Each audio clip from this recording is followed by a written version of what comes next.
जय श्री राम सभी को। तो आज दोस्तों, आज का जो हमारा टॉपिक है वो है बैंकिंग। तो बैंकिंग देखते हैं क्या होता है। एक बात ध्यान रखनी है, जो बैंकिंग सिस्टम होता है, बैंकिंग सिस्टम वो क्या होता है, बैकबोन होता है, रीढ़ की हड्डी होती है किसी भी कंट्री के लिए या किसी भी इकोनॉमी के लिए। अगर किसी कंट्री का या इकोनॉमी का बैंकिंग सिस्टम एफिशिएंट है तो इसका मतलब कंट्री की जो सिचुएशन है वो मजबूत है। अगर बैंकिंग सिस्टम अगर ढीला ढाला पड़ गया, बेकार चला गया, तो समझ लेना कंट्री की सिचुएशन भी क्या हो जाएगी, खराब हो जाएगी। क्योंकि जितनी भी ट्रांजेक्शन होती है, लेन देन होती है फर्म्स के बीच में, इंडिविजुअल के बीच में, कंट्रीज के बीच में, स्टेट्स के बीच में, सब किसके थ्रू होती है, बैंक्स के थ्रू होती है। ठीक है, तो ये देखते हैं बैंक कितने टाइप के होते हैं आपके। जो मेजरली होते हैं वो मेजरली दो ही टाइप के होते हैं। कौन कौन से? पहला तो कॉमर्शियल बैंक्स और दूसरा सेंट्रल बैंक। ठीक है, इस वीडियो में जो फोकस रहने वाला है वो हमारा कॉमर्शियल बैंक में। उसके बाद जो नेक्स्ट वीडियो बनाएंगे, जो भी नेक्स्ट लेक्चर होगा, उसमें हम सेंट्रल बैंक के बारे में डिस्कस करेंगे। तो आज का डिस्कशन है कॉमर्शियल बैंक। वैसे तो देखो बहुत सारे बैंक होते हैं, agricultural bank, rural bank, financial bank, industrial development bank, finance corporation bank, ऐसे बहुत टाइप के बैंक। लेकिन मेजरली दो टाइप के होते हैं, कॉमर्शियल बैंक और सेंट्रल बैंक। सेंट्रल बैंक का हल्का सा, सेंट्रल बैंक का क्या होता है, एपेक्स या सुप्रीम बैंक जिसको बोल सकते हैं। और ये हर कंट्री में सिर्फ एक ही होता है जो पूरी कॉमर्शियल बैंक या बैंकिंग सिस्टम को कंट्रोल करता है। अगर इंडिया की बात करें तो इंडिया में कौन सा है, रिजर्व बैंक ऑफ इंडिया है। ठीक है, आज हम इसके बारे में डिस्कस कर लेते हैं, नेक्स्ट वीडियो में सेंट्रल बैंक के बारे में डिस्कस कर लेंगे। कॉमर्शियल बैंक देखो सिंपल समझना है। कॉमर्शियल बैंक क्या होता है? Commercial bank is an institution. ये एक टाइप का इंस्टीट्यूशन है which accepts deposits from general public.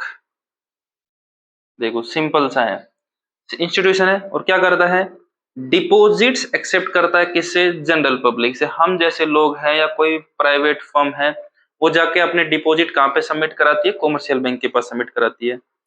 And advancing loan, और क्या करती है, लोगों को, किसी भी फर्म को बोल सकते हैं, लोन देती है।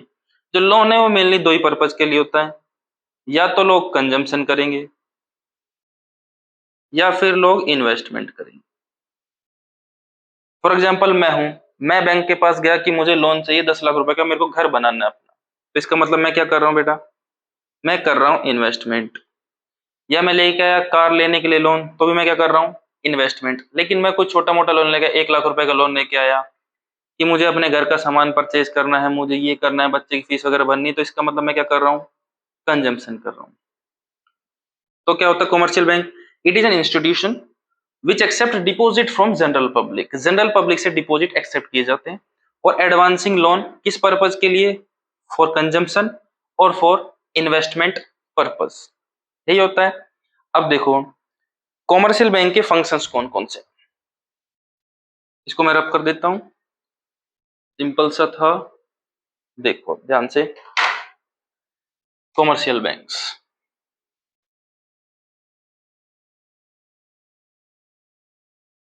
कॉमर्शियल बैंक्स, अगर मैं कॉमर्शियल बैंक के फंक्शंस की बात करूं, functions of commercial bank,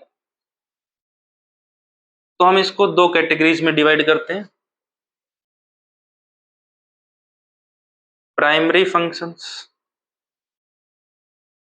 secondary function.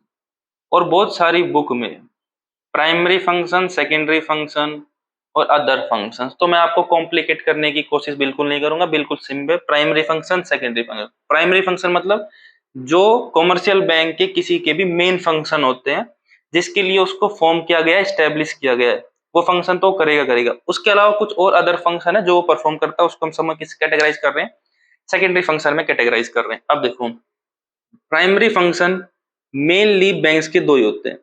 किसी भी बैंक को अगर हमने फॉर्म किया है, बनाया है, एग्जिस्टेंस में लेके आए हैं, तो मेनली उसके दो ही कारण है कि वो दो फंक्शन परफॉर्म करे बस। पहला फंक्शन क्या है, एक्सेप्टिंग डिपॉजिट, एक्सेप्टिंग डिपॉजिट्स। पहला काम क्या है, हमने बैंक बनाया इसलिए कि जो जनरल पब्लिक के पास पैसे रखे हुए हैं वो उनके घर पे सेफ नहीं है, उन पैसों की ना कोई इंक्रीमेंट हो रही, बढ़ोतरी नहीं हो रही, तो जाके आप कहाँ डिपॉजिट करा दो, बैंक्स के पास डिपॉजिट करा दो। क्योंकि अगर हम अपने पास रखेंगे तो हमारे पास रखे रहेंगे, ना उनकी कोई वैल्यू बढ़ने वाली है, उनकी सिक्योरिटी भी इतनी नहीं होती है, और मनी में वो सर्कुलेशन में भी नहीं आते, अपने घर रखे रहते हैं। लेकिन हम अगर बैंक में देंगे तो देखो क्या क्या फायदे हो सकते हैं। एक तो सेफ्टी मिलेगी हमको, दूसरा उसके ऊपर इंटरेस्ट मिल सकता है हमको, और तीसरा वो इकोनॉमी में सर्कुलेट होंगे। ये मोस्ट इंपॉर्टेंट है। किसी भी कंट्री में बैंकिंग सिस्टम इसलिए इंपॉर्टेंट होता है कि उससे जो मनी होता है वो इकोनॉमी में सर्कुलेट होता है, मनी का सर्कुलेशन इंप्रूव होता है।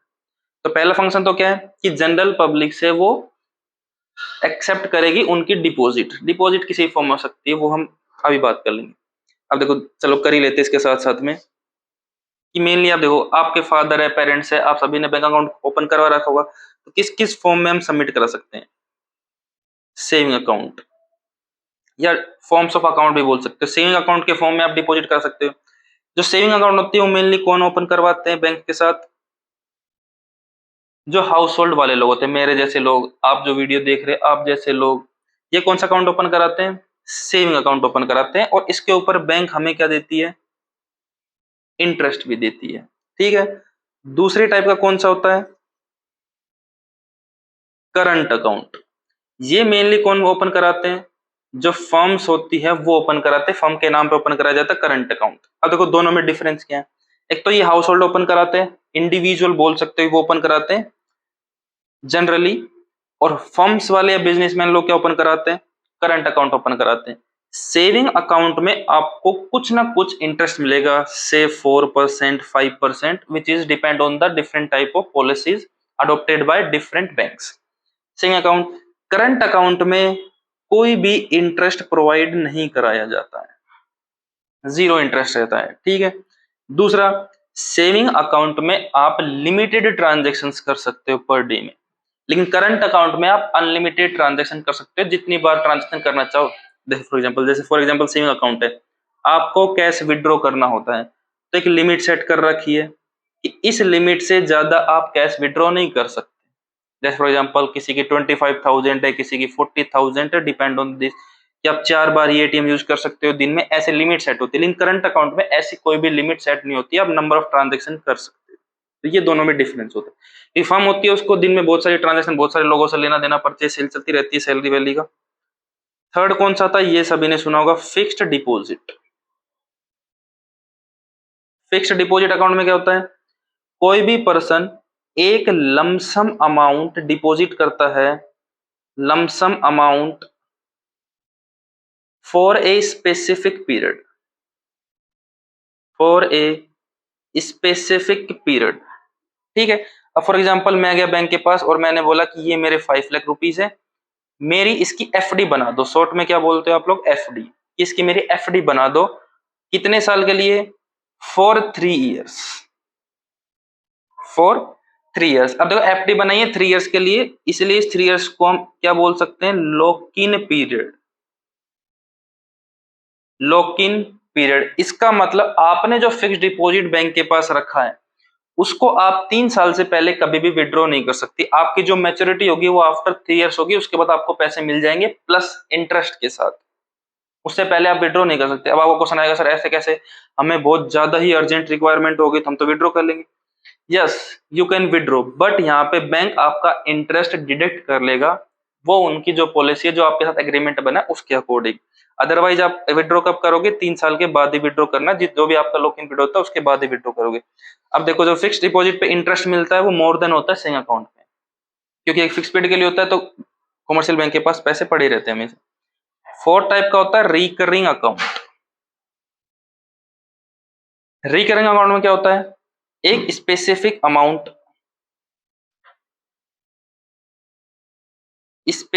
अमाउंट डिपॉजिट होती है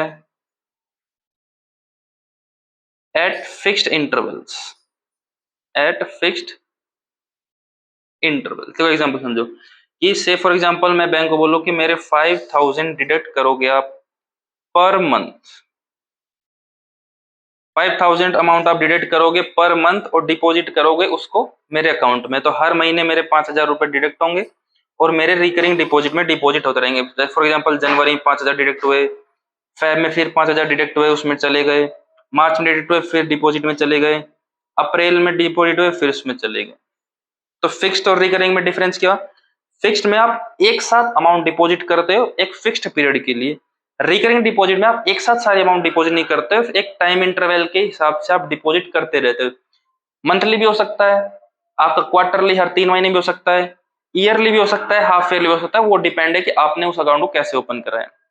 तो मेनली 4 तरह के अकाउंट आप ओपन कराते हो जिसमें आप अपनी मनी को डिपॉजिट कराते हो। इसके अलावा और भी बहुत सारे बोलेंगे कि भाई देखो सैलरी अकाउंट होता है, डीमैट अकाउंट होता है, वो अलग चीज है, लेकिन मेनली जो ब्रॉडली है 4 ही टाइप के अकाउंट होते हैं, salary account, retirement pension account, demat account, individual account, बहुत तरह के फिर अकाउंट होते हैं, जो मेनली पार्ट है वो आपके ये।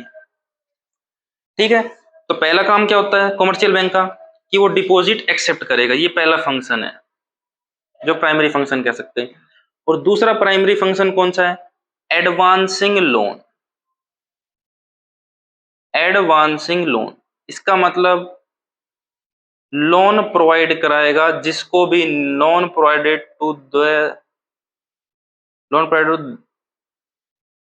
टू पर्सन्स विच नीडेड, जिनको भी पैसे की रिक्वायरमेंट है वो उनको लोन प्रोवाइड करेगा। अब देखो फॉर एग्जांपल मेरे पास पैसे थे 5 लाख रुपीज, ठीक है, और मेरा कोई फ्रेंड आए, मेरा कोई रिलेटिव आए या थोड़ा बहुत नोन आए और वो मुझसे बोले कि उधार दे दो थोड़े टाइम के लिए, तो वहां पे जो सिक्योरिटी होती है वो कम होती है कि मे भी पॉसिबल है कि वो मेरे पैसे टाइम पे नहीं देगा।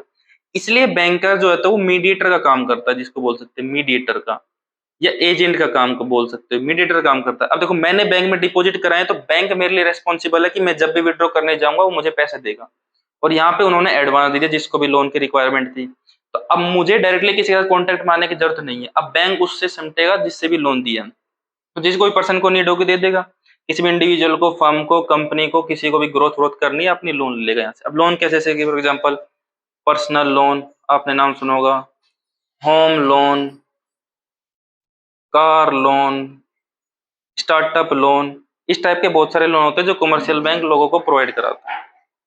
ठीक है, तो कमर्शियल बैंक के प्राइमरी जो मेन फंक्शन होते हैं, एक तो डिपॉजिट एक्सेप्ट करेगा और दूसरा लोन प्रोवाइड करेगा। जब किसी किसी बुक में एक और चीज मिल जाती है आपको, क्रेडिट क्रिएशन की। ठीक है, अब देखो क्रेडिट क्रिएशन अपने आप में एक अलग से टॉपिक है जिसको हम नेक्स्ट वीडियो जब भी बनाएंगे उसमें हम इसको अलग से समझाएंगे। किसी किसी बुक में एक्सेप्टेंस डिपॉजिट एडवांसिंग लोन है, किसी किसी बुक में अगर आप देखोगे तो क्रेडिट क्रिएशन भी साथ में मर्ज कर दे कि ये भी कमर्शियल बैंक का प्राइमरी फंक्शन है। तो प्राइमरी फंक्शन समझ गए आप। अब देखो सेकेंडरी फंक्शन। सेकेंडरी फंक्शन में बतेरे बहुत सारे फंक्शन होते हैं। ठीक है, एक मिनट रुको, यहाँ पे मैं आपको एक और चीज बता देता हूँ। एक टर्म होती है स्प्रेड, इंटरेस्ट रेट, स्प्रेड भी बोल देते हो। देखो कमर्शियल बैंक है, फ्री में तो आया नहीं है, यहाँ पे वो भी अर्निंग करने के लिए आया, तो क्या करेगा, एक्सेप्टिंग डिपॉजिट किया है तो उसके ऊपर वो इंटरेस्ट देगा किसको, पब्लिक को, और जिसको लोन दिया है उससे भी क्या करेगा, इंटरेस्ट रिसीव करेगा। फ्री में तो किसी को लोन नहीं देगा। फॉर एग्जांपल किसी को लोन दिया उस पे इंटरेस्ट चार्ज करा पर्सनल लोन 12%, और यहाँ पे किसी ने एफडी करा रखी उसको इंटरेस्ट दे रहा है 8%, तो यहाँ पे कमर्शियल बैंक की अर्निंग कितनी हो गई, 4%। इसी को क्या बोलते हैं हम, स्प्रेड बोलते हैं। तो ये एक बात ध्यान रखना। अब देखो सेकेंडरी फंक्शन में बहुत सारे फंक्शन है, लेकिन फिर भी मैं आपको कुछ बता देता हूँ जो मेन है। एजेंसी फंक्शन, जो कमर्शियल बैंक है वो एजेंसी फंक्शन परफॉर्म करता है। इसमें कुछ नहीं करता, चेक्स कलेक्ट करता है, चेक्स क्लियर करता है, किसी भी दो चेक्स के बीच में क्लियरेंस एक्टिविटी करनी है वो करना है, रेंट पेड करेगा, अदर्स जो फंक्शन होते हैं। और क्या हो सकते हैं, और हो सकते हैं यूटिलिटी फंक्शन। यूटिलिटी फंक्शन का मतलब आपको कुछ ना कुछ फैसिलिटीज प्रोवाइड कराई जाएगी, जैसे कि debit card, credit card facility, internet banking, और भी बहुत सारी की फैसिलिटी आपको प्रोवाइड कराई जाएगी। और कौन से फंक्शन परफॉर्म करता है, discounting of bill of exchange, discounting of bill of exchange. अब देखो, आप कॉमर्स बैकग्राउंड के तो आप समझ गए होंगे discounting of bill of exchange क्या होता है, और जो कॉमर्स बैकग्राउंड से नहीं होगा उसको समझ में भी नहीं आया होगा अभी यहाँ पे कि discounting of bill of exchange क्या होता है। मैं शॉर्ट में इसको समझा देता हूँ, इसका मतलब क्या होता है। फॉर एग्जाम्पल ये मिस्टर ए है और यहाँ पे शॉपकीपर है, ठीक है। मिस्टर ए गया शॉपकीपर के पास टू बाय समथिंग, ये कुछ खरीदने गया शॉपकीपर के पास। शॉपकीपर ने इसको सामान ट्रांसफर कर दिया, बदले में मिस्टर ए को पैसे देने थे उसको, लेकिन उसने पैसे नहीं दिए। तो यहाँ पे क्या करते हैं, एक बिल बना लेते हैं जिसको बोलते हैं बिल ऑफ एक्सचेंज। इस बिल में डेट मेंशन होगी, अमाउंट मेंशन होगी, सारी टर्म्स एंड कंडीशन मेंशन होगी, फिर यहाँ पे सेलर का नाम भी मेंशन होगा जिसको ड्रॉवर बोलते हैं, और यहाँ पे मिस्टर ए का नाम मेंशन होगा जिसने सामान खरीदा है, उसको ड्रॉई बोलते हैं। ड्रॉवर क्यों बोलते हैं, क्योंकि बिल ये बनाता है इसको ड्रॉई बोलते हैं। ये वाला पर्सन इसको एक्सेप्ट करता है साइन करके कि हाँ मैं एक्सेप्ट करता हूँ कि 3 महीने के बाद आपका मैं पेमेंट दे दूंगा, तो इसको बोलते हैं ड्रॉई, ठीक है। फॉर एग्जाम्पल ये बिल बनाया 3 मंथ्स का, कि 3 मंथ्स के बाद मिस्टर ए शॉपकीपर को पेमेंट करेगा, लेकिन शॉपकीपर को 1 महीने के बाद ही पैसे की रिक्वायरमेंट आ गई, तो वो क्या करे, लेकिन कंडीशन तो ये है कि मिस्टर ए 3 महीने में देगा। तो शॉपकीपर इस बिल को कॉमर्शियल बैंक के पास ले जा सकता है, कॉमर्शियल बैंक वहां पे इस बिल में से अपना कमीशन डिडक्ट करेगा और बाकी की अमाउंट शॉपकीपर को ट्रांसफर कर देगा। तो इसलिए इसको बोलते हैं discounting of bill of exchange. For example bill की अमाउंट थी 10,000, ये गया कॉमर्शियल बैंक के पास, कॉमर्शियल बैंक बोला हमारा कमीशन है 500 रुपए, वो 10,000 के बदले 9,500 रुपए शॉपकीपर को ट्रांसफर कर देगा, और जब मैच्योरिटी होगी 3 महीने के बाद, तो कॉमर्शियल बैंक मिस्टर ए के पास ये 10,000 रुपए ले लेगा। तो इसको बोलते हैं discounting of bill of exchange. तो ये फंक्शन ही परफॉर्म करता है कॉमर्शियल बैंक। और कौन सा फंक्शन परफॉर्म करता है बताओ, और कौन कौन secondary, sale and purchase, sale and purchase of shares, अपनी भी इन्वेस्टमेंट करता रहता है कहीं कहीं पे। दूसरा कंसल्टेंसी सर्विसेज, कि जो भी इसके कस्टमर होते हैं उनको कंसल्टेंसी बनाता है कि ये टाइप की पॉलिसी ले लो, इस म्यूचुअल फंड में आप वो कर दो, ये टाइप का अकाउंट खुलाओ, ये पॉलिसी ले लो, इसमें आपको ये बेनिफिट है, ये कंसल्टेंसी उनको प्रोवाइड कराता रहता है। और क्या कर सकता है, dealing in foreign exchange, foreign exchange मतलब यूएस के जो डॉलर होते हैं, येन होते हैं, उन सब में डीलिंग करते हैं। ये सारे कॉमर्शियल बैंक डीलिंग नहीं करते, कोई कोई कॉमर्शियल बैंक डीलिंग करता है। तो डीलिंग इन फॉरेन एक्सचेंज हो सकता है आपका, इन्वेस्टमेंट कर सकता है कहीं पे ये। तो इस टाइप के बहुत सारे फंक्शन होते हैं, इसके नंबर ऑफ फंक्शन है, आप जितना करना चाहो उतना कर सकते हो। जैसे कि लेटर ऑफ क्रेडिट होता है, लेटर ऑफ क्रेडिट का मतलब होता है विश्वास, विश्वास का मतलब फॉर एग्जांपल ये है, ये मेनली शिपिंग बिजनेस में होता है, ये जो मेनली होता है वो शिपिंग में ही, सॉरी, एक्सपोर्ट इंपोर्ट के बिजनेस में commercial bank letter of credit देते हैं कि हाँ ये इंसान विश्वास वाला है और पेमेंट आपको दे दे, ठीक है। तो मेनली यही फंक्शन होते हैं कॉमर्शियल बैंक के। एक बार फास्टली हम इसको रिवाइज कर लेते हैं।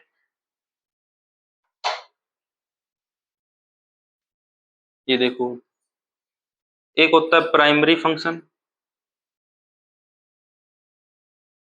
और दूसरे होते हैं सेकेंडरी फंक्शन, ठीक है। प्राइमरी में मेनली दो होते हैं, एक्सेप्टिंग डिपॉजिट और एडवांसिंग लोन, और तीसरा कभी कभी किस बुक में मिल सकता है आपको, क्रेडिट क्रिएशन, ठीक है। सेकेंडरी फंक्शन कौन कौन से हो सकते हैं, discounting of bill of exchange, discounting of bill of exchange, agency function जिसमें एज ए एजेंट काम करता है, चेक्स कलेक्ट करता है, क्लियर करता है, रेंट पे करता है, जो भी कस्टमर ने काम बोल रखा वो काम करता है। थर्ड हो सकता है आपका यूटिलिटी फंक्शन, जिसमें debit card, credit, internet banking facility, letter of credit का फंक्शन कर सकता है, letter of credit. Consultancy provide कर सकता है अपने कस्टमर्स को, कंसल्टेंसी फंक्शंस। और क्या कर सकता है, इन्वेस्टमेंट करेगा।